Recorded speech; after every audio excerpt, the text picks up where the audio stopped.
Semua yang hadir pada pesta pernikahan keluarga Sancakzadeh kebingungan.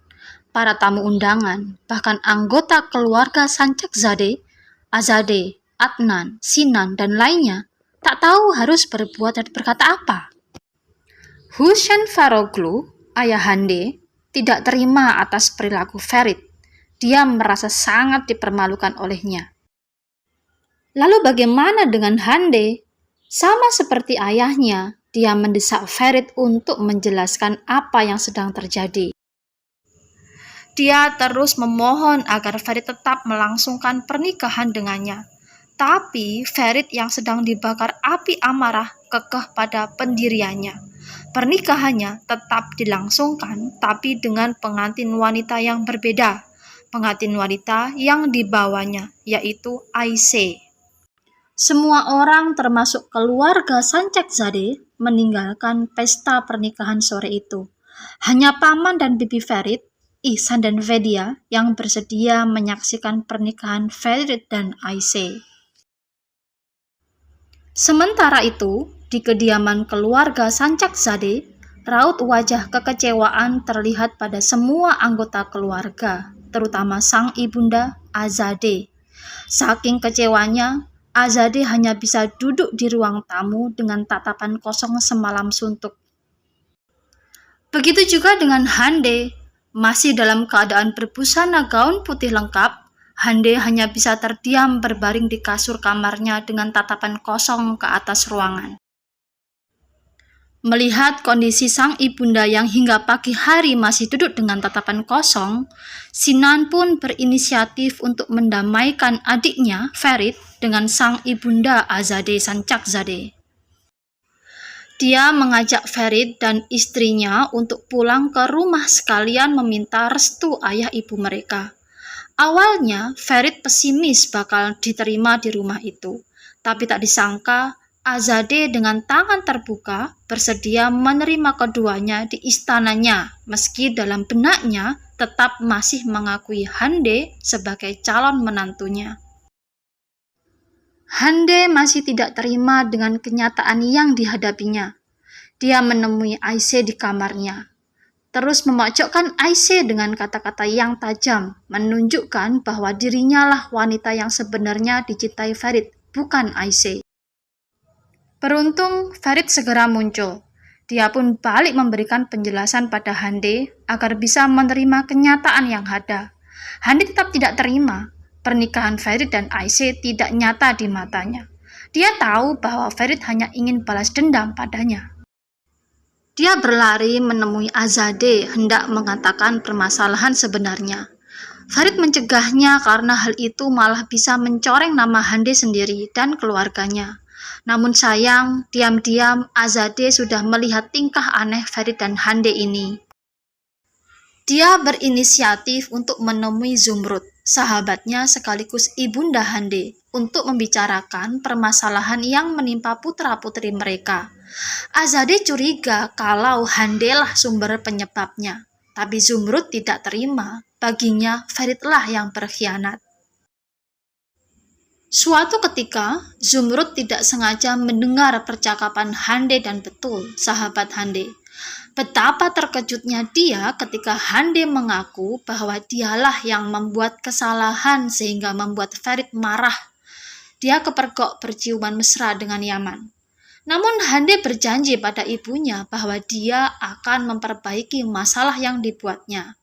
Sayang, Zumrud merahasiakan apa yang diketahuinya pada suaminya Hasan Faroglu, juga pada sahabatnya Azadeh Sancakzadeh. Sementara itu, Ferit berusaha untuk mendekatkan dirinya dengan Aisyah. Dia mengajak Aisyah berkencan dengan berkeliling kota Antakya, ke pasar, dan bertemu kuda kesayangannya Farita. Di perjalanan pulang, tak disangka mobil yang dikendarainya tiba-tiba mogok di tengah rintik hujan. Ferit sebenarnya kesal, tapi Aisyah menghiburnya dengan mengajaknya menikmati suasana yang ada. Melihat keceriaan Aisyah ini, mulai ada rasa aneh di hati Ferit. Di lain pihak, Azadeh terus berusaha untuk memperbaiki hubungan keluarganya dengan keluarga Faroglu. Dia berharap masih ada kesempatan untuk menjalin hubungan keluarga dengan keluarga Faroglu, tentunya melalui putranya, Ferit. Dia mengundang keluarga Faroglu untuk sarapan pagi di istananya. Niat hati Azadeh ingin menjatuhkan Aisyah di hadapan seluruh keluarga saat sarapan pagi itu. Tapi kenyataan malah berkata lain. Aisyah mampu bertahan dari hinaan Azadeh dan Ferit pun mendukungnya. Dia ungkapkan segala kekagumannya pada Aisyah. Dia kagum pada kepolosan Aisyah. Dia kagum pada ketegaran dan keceriaan Aisyah apapun kondisinya. Mendengar pengakuan Ferit, Hande semakin kesal dan pergi meninggalkan istana Azadeh begitu saja. Sementara itu, di dalam kamar, Aisyah dan Ferit terlihat sedikit terbawa perasaan akan apa yang telah diucapkan Ferit ketika di meja makan tadi. Tapi keduanya berusaha untuk menyembunyikan perasaan masing-masing.